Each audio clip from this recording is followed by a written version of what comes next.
सुबह 10 बजे मेरी आंख खुली। बाजू में मनियत्ता अभी सो रही थी। मैं हॉल में आया तो लैपटॉप के पास रखी एक चिट्ठी पर मेरी नज़र पड़ी। यह चिट्ठी किसकी हो सकती है, यह देखने के लिए मैंने चिट्ठी खोलकर पढ़ना शुरू किया। चिट्ठी पढ़ने के बाद मेरे आंखों से आंसू निकलने लगे, क्योंकि उस चिट्ठी में तो मेरा नाम विक्रम है। मैं अपनी माँ और बीबी के साथ शहर में रहता हूँ। आज मेरा जन्मदिन है, इसलिए आज मैं पूरे दिन अपनी पत्नी और दोस्तों के साथ पार्टी किया। कब रात हो गई पता ही नहीं चला। रात के 12 बज चुके थे। माँ कभी दरवाजे की तरफ देखती तो कभी घड़ी की तरफ। माँ की आंखों में और चेहरे पर चिंता साफ नजर आ रही थी।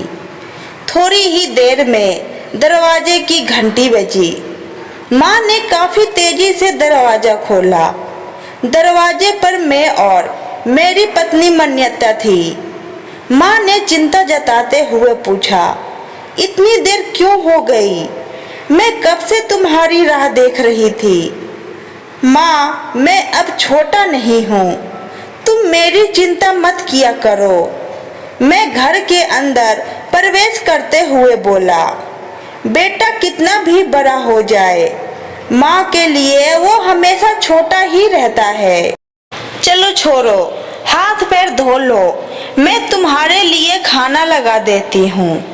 माँ ने दरवाजा बंद करते हुए कहा, माँ जी, हम बाहर से खाना खाकर आए हैं, आप खा लीजिए, हम सोने जा रहे हैं। मान्यता ने माँ से कहा, लेकिन मैंने तो तुम लोगों की पसंद की खीर बनाई है, आओ थोड़ी थोड़ी खा लो। माँ, तुझे एक बार में समझ नहीं आता क्या? तेरी बहू ने कहा ना, हम बाहर से खाना खाकर आए हैं, क्यों परेशान कर रही है हमें?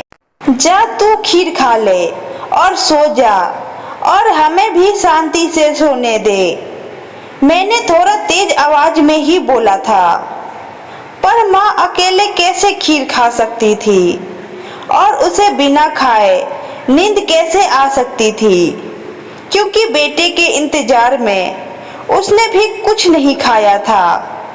वो किचन में गई, एक गिलास पानी पिया और अपने रूम में चली गई। सुबह 10 बजे मेरी आंख खुली।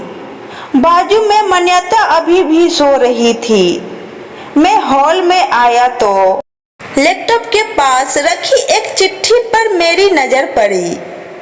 यह चिट्ठी किसकी हो सकती है, यह देखने के लिए मैंने चिट्ठी खोलकर पढ़ना शुरू किया।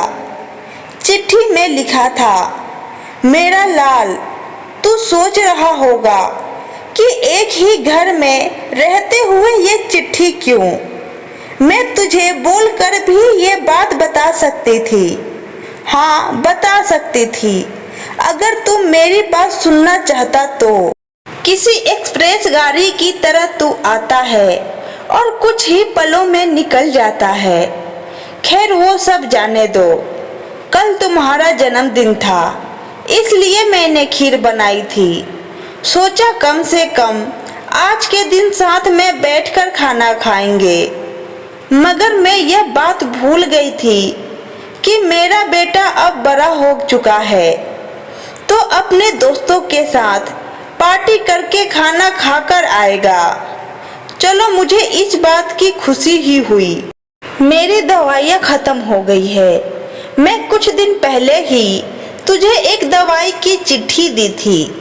अगर वक्त मिले तो वो दवाई मुझे लाकर देना, मुझे थोड़ी राहत हो जाएगी। तब मुझे याद आया कि 4-5 दिन पहले माँ ने एक दवाई की चिट्ठी दी थी। मैंने अपने ऑफिस के बैग में जाकर उस चिट्ठी को तलाशा और उसे खोल कर देखा। उसमें लिखा था, मुझे कोई ऐसी दवाई लाकर दो जिससे मैं अपने बेटे को भुला सकूं। ये पढ़ते ही मुझे अपनी गलती का एहसास हुआ। मुझे पता चला कि मैं कितनी बड़ी गलती कर रहा था। मेरी आंखें नम हो गई। मैं तुरंत अपनी माँ के कमरे की तरफ दौड़ा, अपनी माँ से माफी मांगने के लिए। पर सबसे पहले उठ जाने वाली माँ आज क्यों नहीं उठी, यह देखकर मुझे आश्चर्य हुआ। माँ का कमरा खुला हुआ था, तो मैं माँ के कमरे के अंदर गया। माँ अभी भी सो रही थी। मैंने माँ को उठाने की काफी कोशिश की, लेकिन माँ एक गहरी नींद में सो चुकी थी। मेरे पास अब पछतावा और फूट फूट के रोने के अलावा कोई और दूसरा चारा नहीं बचा। दोस्तों, ये कहने की जरूरत नहीं कि माँ बाप जीवन में कितने मूल्यवान हैं। उनसे रहते हुए ही उनकी सेवा करो, उनसे प्यार करो। वो चले जाए तो कुछ नहीं कर पाओगे। जिनके पास माँ बाप होते हैं उन्हें उनकी कदर नहीं होती, और जिनके पास नहीं होते हैं उनसे पूछो उनकी कद्र।